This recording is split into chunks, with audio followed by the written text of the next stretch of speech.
पुढची बातमी बघूया। टिटवाळा ड्रग्सच्या प्रकरणामध्ये सध्या एक मोठी अपडेट हाती येतेय। टिटवाळ्यामध्ये पकडलेली ड्रग्स पेडलर अश्विनी पॉल हिने कचऱ्यामध्ये ड्रग्स फेकलं होतं अशी माहिती समोर आली आहे। अश्विनीला पोलिसांनी अत्यंत शिताफीने अटक केली। अश्विनी राहत असलेल्या घराची माहिती मिळताच पोलिसांनी बारकाईने पाळत ठेवली। पालिका अधिकारी असल्याचं भासवत पोलिसांनी या भागामध्ये सर्वे सुरू केला आणि तिच्या घरापर्यंत पोलीस पोहोचले। अखेर वरिष्ठांकडून ग्रीन सिग्नल मिळाल्याच्या नंतर पोलिसांनी तिच्या घरावरती छापा टाकला। अश्विनीचा लिव्ह इन पार्टनर तिला ड्रग्स पुरवायचा, त्याची विक्री ती करायची। तब्बल 6 कोटी रुपयांचं ड्रग्स तिने कचऱ्याच्या डब्यामध्ये लपवलं होतं। पोलिसांनी छापा टाकला, त्यावेळेला सगळं घर शोधलं पण ड्रग्स काही सापडत नव्हतं। अखेर पोलिसांचं लक्ष कचऱ्याच्या डब्याकडे गेलं आणि अश्विनीचं बिंग फुटलं।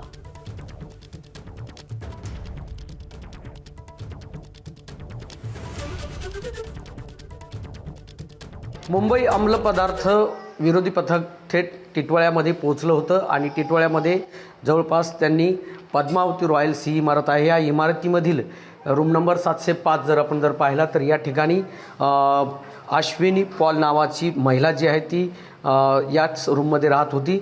मात्र पोलिसांनी या रॉयल्स गार्डनमध्ये जवळपास 3 दिवस या ठिकाणी येऊन त्या महिलेचा पाठलाग करत होते। ते दबा धरून या ठिकाणी बसलेले होते। मात्र अखेर त्यांना अश्विनी पॉल यांचा रूम नंबर मिळाला आणि त्यावेळेसच याच रूममध्ये पोलीस जे आहेत ते कल्याण डोंबिवली महानगरपालिकेचे अधिकारी म्हणून आले आणि त्यांनी आजूबाजूला सर्वे करण्यासाठी सुरुवात केली। रूम नंबर 705 मध्ये पोलीस जेव्हा आतमध्ये गेले तेव्हा अश्विनीची चौकशी देखील केली।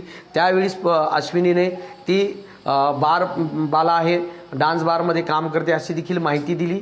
त्यानंतर उडाउडीची उत्तरं देखील देत असताना पोलिसांना जेव्हा खात्री पटली की याच रूममध्ये राहणारी जी अश्विनी जी आहे तीच जी ड्रग्स माफिया आहे, झडती घेत असताना तिने ठेवलेला जो कचराचा डब्बा आहे त्या डब्यामध्ये मोठ्या प्रमाणात ड्रग्ज जे आहे ते मिळून आलेलं आहे। जवळपास 6 कोटी रुपयाचं ड्रग्ज जे आहे ते कचऱ्याच्या डब्यामध्ये याच रूममध्ये मिळून आलेलं आहे। त्यामुळे आता नेमकं पोलीस कशा पद्धतीने तपास करते आणि आणखीन कोणी या परिसरामध्ये राहतंय का याबाबत देखील आता पोलिसांचा मोठा तपास सुरू आहे।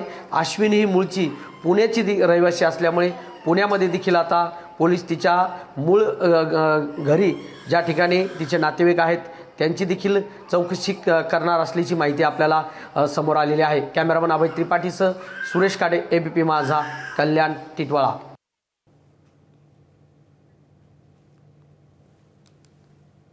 तर टिटवाळ्यामधल्या ड्रग्सच्या प्रकरणामधली ही मोठी अपडेट आपण बघतो आहोत। एक्स्टसी ड्रग्सचा मोठा साठा तिच्या घरामध्ये सापडलेला होता। जवळपास 5000 गोळ्या तिच्या घरामध्ये सापडलेल्या होत्या। तर पोलिसांनी नेमकी कशा पद्धतीने भन्नाट आयडिया लढवली आणि पोलीस तिच्या घरापर्यंत कसे पोहोचले आपण बघतोय। ड्रग्स सप्लायर अश्विनी पॉलचा माग काढणं हे पोलिसांसाठी आव्हान होतं। महानगरपालिकेचा सर्वे करतोय असं म्हणत पद्मावती कॉम्प्लेक्समध्ये पोलिसांनी प्रवेश केला। अश्विनीचं घर कळताच पोलिसांकडून चौकशी करण्यात आली। बार गर्ल असल्याचं देखील पोलिसांना माहिती मिळाली।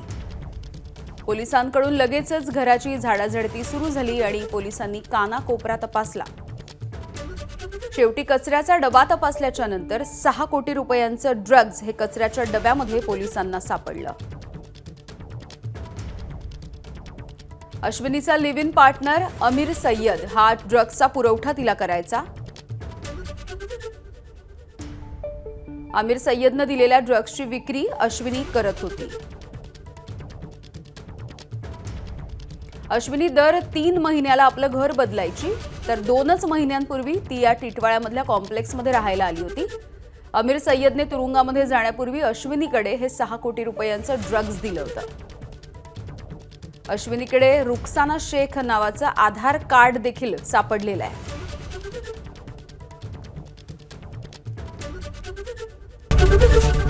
एबीपी माझा, उघडा डोळे बघा नीट।